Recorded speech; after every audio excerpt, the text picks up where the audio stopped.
नमस्कार दोस्तों, स्वागत है आपके अपने YouTube चैनल RPS क्लासेस में। प्यारे दोस्तों, आज फिर हम आपको घातांक और करनी के विषय में पढ़ाने जाएंगे।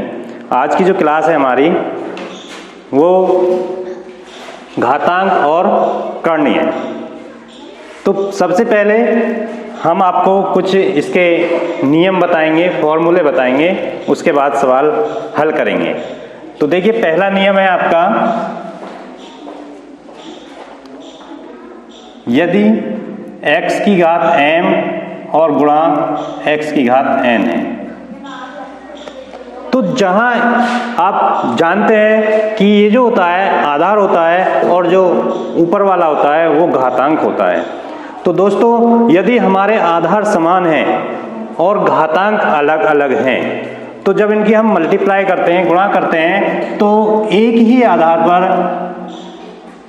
घातांक जो है वो जुड़ जाती हैं। तो इसका जो हो जाएगा फॉर्मूला वो x की पावर m प्लस n हो जाएगा। और इसी का दूसरा फॉर्मूला है x की पावर m भाग x की पावर n। यहाँ पे देखिए, घात समान है, घात अलग अलग हैं और आधार समान है। तो इसमें क्या होता है, इसमें हमारे जो घातें हैं वो एक ही आधार पर घट जाती हैं। देखिए, तो ये हो जाएगा आपका x की पावर m माइनस n, यानी कि x की घात m minus n। Next formula है इसका,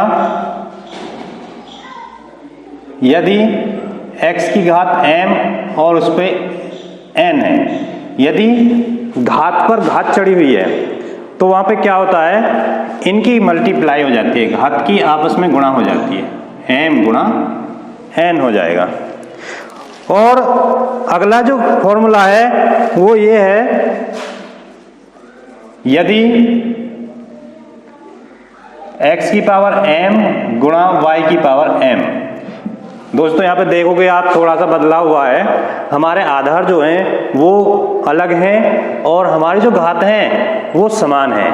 तो यहाँ पे क्या किया जाता है, यहाँ पे जो हमारे आधार हैं उनकी गुणा कर देते हैं और दोनों गुणा करने पर घात एक आ जाती है। जो दोनों की घात होती है वो ही एक घात लिख दी जाती है, यानी कि x गुणा y की पावर m हो जाता है।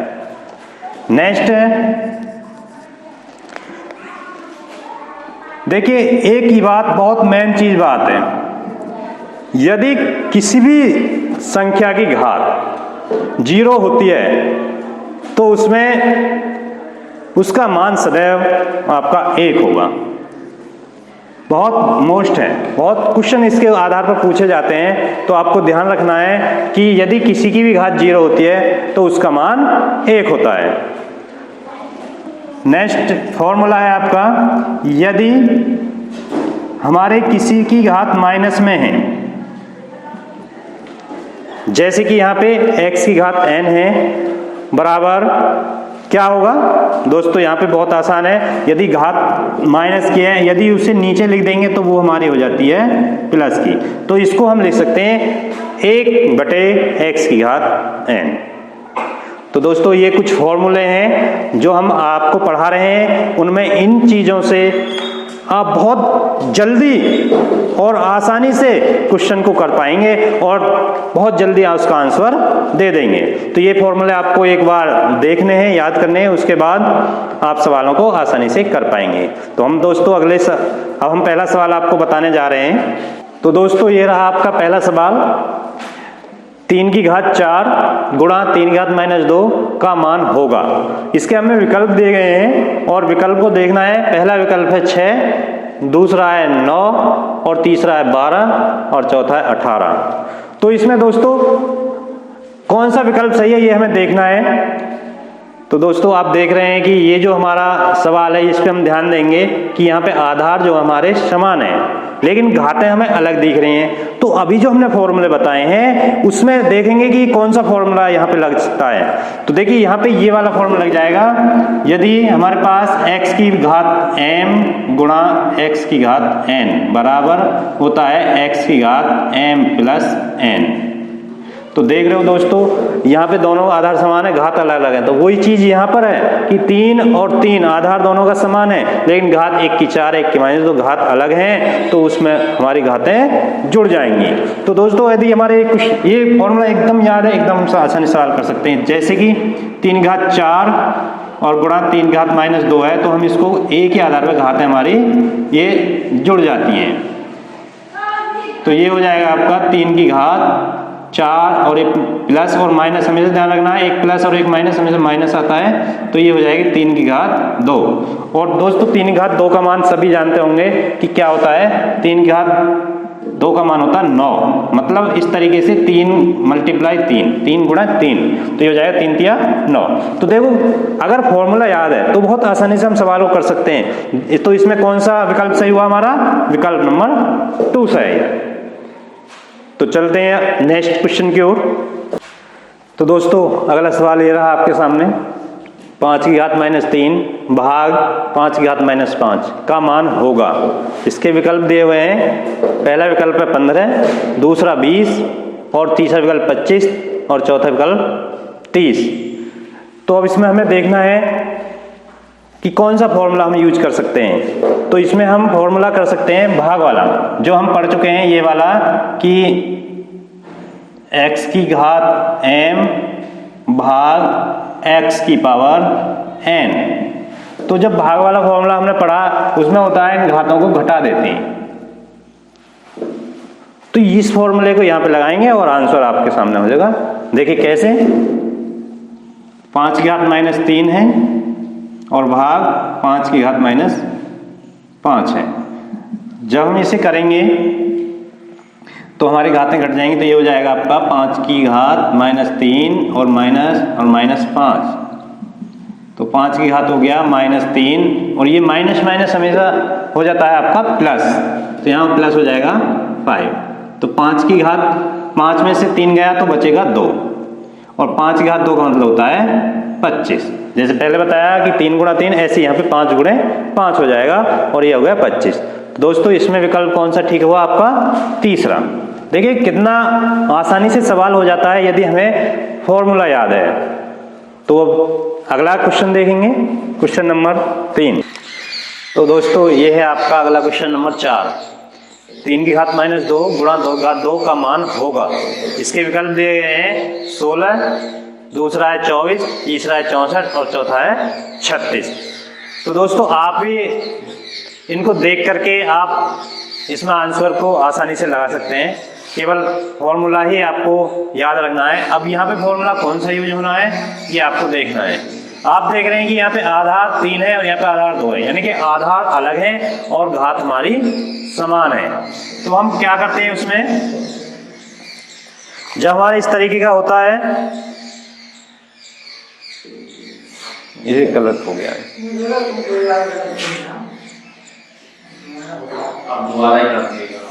शुरू से। तो दोस्तों चलते हैं अगले क्वेश्चन की ओर, क्वेश्चन नंबर 4। ये है हमारा क्वेश्चन नंबर 4। 3 की घात 2 गुणा 2 की घात 2 का मान होगा। पहला विकल्प 16, दूसरा 24, तीसरा 64 और चौथा 36। तो इसमें हमें देखना कौन सा फॉर्मूला लगाना है। हमें पता है कि आधार 1 का 3 है, 1 का 2, आधार अलग हो गए और घात दोनों की समान है। तो हम एकदम पहचान लेंगे कि भाई हमारा जो फॉर्मूला है वो ये है, x की घात m गुणा y की घात m बराबर होता है x गुणे y और दोनों की घात m। तो इस फॉर्मूले से इस सवाल को हल कर देंगे। आप देख रहे हैं यहाँ घात समान है और जो आधार है वो अलग अलग है। तो देखिए कैसे करेंगे।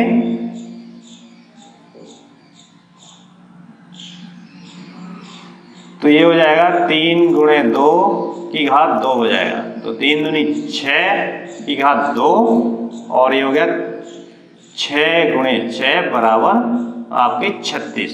तो इसका आंसर आ जाएगा आपका 36। तो इसमें कौन सा विकल्प ठीक है, विकल्प नंबर 4। तो दोस्तों आप देख रहे हैं कि सभी फॉर्मूले पे हम सवाल बताते जा रहे हैं और आप, मुझे आशा है कि आपकी समझ में आ रहे होंगे। तो आपको इतने फॉर्मूले के 4 सवाल बताएं, चारों ही अलग अलग फॉर्मूले के हैं और आगे नेक्स्ट सवाल हम बता रहे हैं। तो दोस्तों ये है आपका सवाल नंबर 5। 3 की घात x बराबर 81 हो तो x का मान होगा।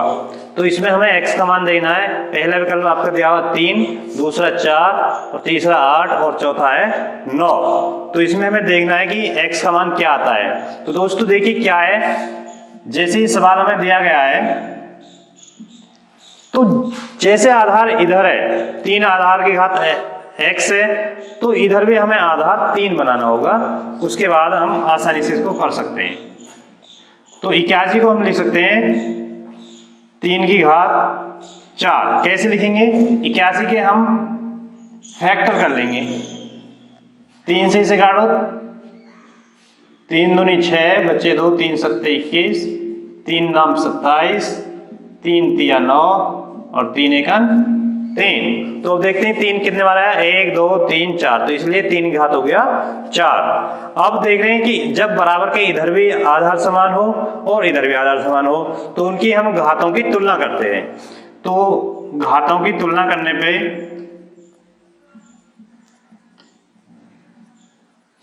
तो x बराबर हो जाएगा हमारा 4। तो x का मान जो होगा यहाँ पे 4 होगा। तो विकल्प नंबर हमारा 2 सही है।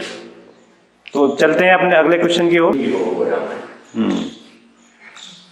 तो दोस्तों ये है हमारा अगला सवाल नंबर 6। 729 की घात 0 का मान होगा। दोस्तों बहुत वेरी वेरी इंपॉर्टेंट क्वेश्चन है, कई बार परीक्षा में पूछा गया है। देखिए क्या है, अभी मैंने पहले आपको फॉर्मूला लिखवाया, उसमें बताया था कि x की पावर 0 बराबर होता है हमेशा 1। अब x के स्थान पर कितनी भी संख्या हो आपकी, कोई भी संख्या हो, यदि उसकी पावर 0 है तो हमारा मान हमेशा 1 आएगा। तो इसका मान इसका मतलब होगा 729 की घात 0 है तो इसका मान कितना होगा, 1 होगा। तो 1 कौन सा विकल्प सही है हमारा, तीसरा विकल्प सही है। तो दोस्तों ये वाला क्वेश्चन परीक्षा में बहुत बार पूछा गया है, इसलिए इस पर विशेषकर ध्यान दें। और अब चलते हैं अपने अगले क्वेश्चन की ओर। तो दोस्तों ये है आपका अगला क्वेश्चन नंबर 7। ये अब तक आपको घातांक पढ़ा रहे थे, ये सवाल जो है करनी से संबंधित आया है। ये सवाल है करनी से संबंधित। तो यहाँ पे करनी 25 का मान होगा। तो करनी 25 का मान कितना होगा ये आपको देखना है। इसमें क्या है, हम सभी जानते हैं कि यदि करनी है तो करनी जब हम हटाएंगे घात के रूप में लाएंगे तो ये इसको लिख सकते हैं 1/2। जो करनी होती है उसका 1/2 होता है। ठीक है, अब हम 25 के भी फैक्टर करने के बाद में इसको लिख सकते हैं 5 की घात 2 और 1/2। अब देखेंगे कि 5 की घात 2 और जब घात पे घात आ जाती है तो हम अभी पढ़ा है कि उनमें हम गुणा कर देते हैं, तो गुणा 1/2 हो जाएगी। 2 से 2 कैंसिल हो जाएगा तो हमारा बचा 5 की घात 1 और 5 की घात 1 का मान होता है 5। तो दोस्तों करनी 25 का मान जो हुआ वो हुआ 5। तो कौन सा विकल्प सही है, विकल्प नंबर 2 सही है इसमें। तो दोस्तों मैं आशा करता हूं कि आपको जो मैं समझा रहा हूं वो समझ में आ रहे होंगे अच्छी तरीके से। तो अब चलते हैं हम अगले क्वेश्चन की ओर। तो दोस्तों ये है अगला क्वेश्चन हमारा, क्वेश्चन नंबर 8। देखिए ये करनी 3 है और 2 घात 4 है। ये करनी 2 घात -5 और फिर करनी है 2 घात 6 का मान है। देखिए यहाँ पे करनी आ जाती है तो कोई घबराने वाली बात नहीं है, बहुत आसान है। जैसे हमने करनी का पहला सवाल किया है उसी तरीके से पहले इस करनी को हल करेंगे, फिर इसको करेंगे, फिर इसको करेंगे और आंसर आपका आ जाएगा। तो देखिए कैसे करना है।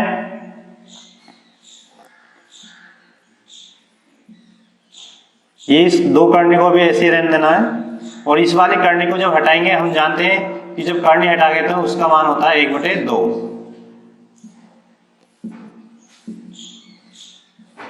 तो ये हो जाएगा 2 की पावर 4 करनी 2 की -5 और गुणा 2 से कट जाएगा 2 तिया 6। तो ये हो जाएगा 2 करनी 2 घात 3।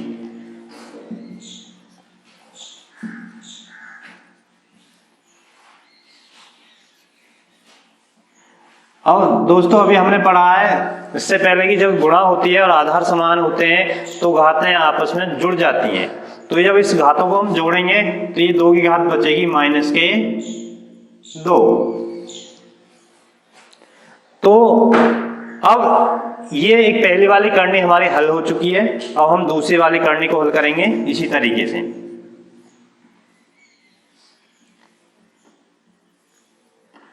और गुणा हो जाएगी आपकी 2 की पावर -2 और उसकी 1/2। अब ये यहाँ भी 2 से 2 कट जाएगा तो ये बचेगा आपका 2 की -1। अब तुम यहाँ पे देख रहे हैं फिर आधार समान है और घातें इसकी 4 है, इसकी -1 है, तो इसमें भी घातें हमारी जुड़ जाएंगी और जुड़ने के बाद में बचेगी 2 की घात 3, क्योंकि 4 में से 1 जोड़ेंगे तो 2 की घात 3 बचेगा। तो ये अब इस करने को हटा देंगे तो ये हटाने के बाद में हो जाएगा 1/3, क्योंकि यहाँ करनी 3 है तो इसलिए यहाँ पे 3 आएगा। जहां पे करने पे कोई चिन्ह नहीं होता है, कोई संख्या नहीं होती है, तो वहां लिखते हैं 1/2, और जहां संख्या दी हुई है जैसे यहाँ पे 3 दी गई है तो यहाँ पे लिखेंगे 1/3। और यहाँ 3 से 3 कटने के बाद में क्या बचेगा दोस्तों? 2। तो इसका जो आंसर आएगा वो 2 आएगा। तो कौन सा विकल्प सही होगा इसमें? हमारा विकल्प नंबर पहला सही है। तो दोस्तों ये बहुत मोस्ट क्वेश्चन है, ऐसे क्वेश्चन ज्यादातर एग्जाम में पूछे जाते हैं और इन्हें करने का तरीका यही है कि पहले इस करने को हल करना है, फिर इसको करना है, फिर इसको करना है, और उसके बाद आपका आंसर आ जाएगा। तो अब चलते हैं अगले क्वेश्चन की ओर। तो दोस्तों चलते हैं अगले क्वेश्चन नंबर 9 की तरफ। 9वां क्वेश्चन हमारा यह है कि करनी 4 की पावर n बराबर 1024 हो तो n का मान होगा। विकल्प दिए गए हैं, पहला विकल्प है 5, दूसरा 9, तीसरा 7 और चौथा है 10। तो देखो दोस्तों इसे कैसे हल करेंगे? हल करने का बहुत आसान तरीका है।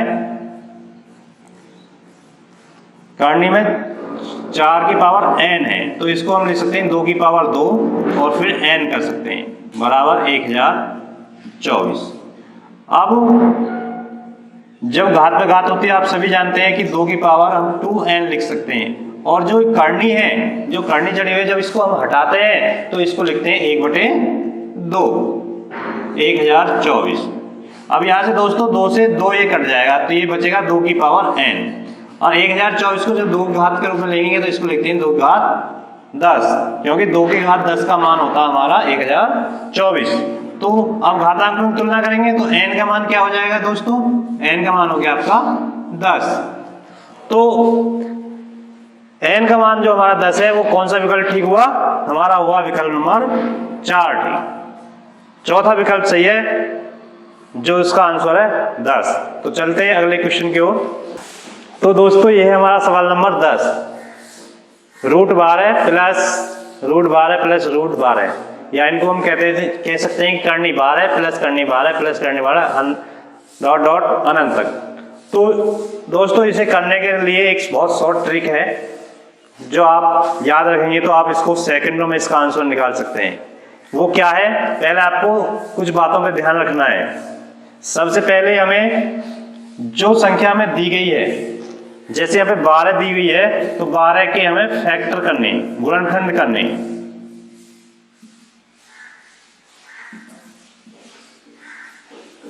पहली बात। दूसरी बात,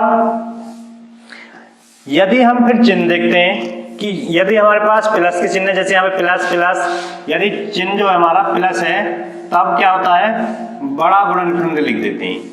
बड़ा गुणनखंड आंसर होगा आपका।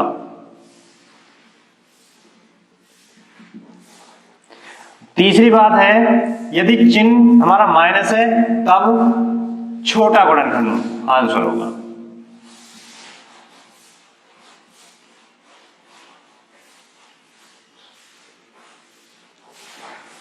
तो दोस्तों ये 3 बात याद रखनी है। जो भी पहले संख्या दी है उसके हमें गुणनखंड करने हैं, और फिर इनमें दूसरी बात इनमें चिन्ह देखना है कि हमारा क्या चिन्ह लगा हुआ है। यदि प्लस का लगा हुआ है तो उसमें जो बड़ा वाला गुणनखंड आएगा वही हमारा आंसर होगा, और यदि माइनस चिन्ह लगे हुए हैं तो उसमें छोटा वाला गुणनखंड आंसर होगा। तो यहाँ पे देखेंगे 12 है हमारी संख्या, तो 12 के जब फैक्टर करेंगे तो 3 गुणे 4 आ जाएगा। 3 गुणा 4। तो चिन्ह क्या है हमारा? चिन्ह हमारा है प्लस का, तो इसका मतलब बड़ा वाला गुणनखंड हमारा आंसर हुआ, तो इसलिए इसमें बड़ा गुणनखंड क्या है? 4। तो इसका आंसर क्या हो गया आपका? 4। विकल्प नंबर चौथा ठीक होगा। तो देखिए दोस्तों कितने आसान तरीका है। सपोज करो यहाँ पे माइनस होता, यहाँ पे माइनस होता तो आपका कौन सा विकल्प सही होगा? विकल्प होगा हमारा ये सही, क्योंकि उसमें हमारा होता है छोटा वाला गुणनखंड जो होगा वो आंसर होगा, तो इसमें आंसर हो जाएगा हमारा 3 ठीक। तो दोस्तों ये 3 चीजें याद रखिए, आपका इस तरीके का सवाल आसानी से हो जाएगा।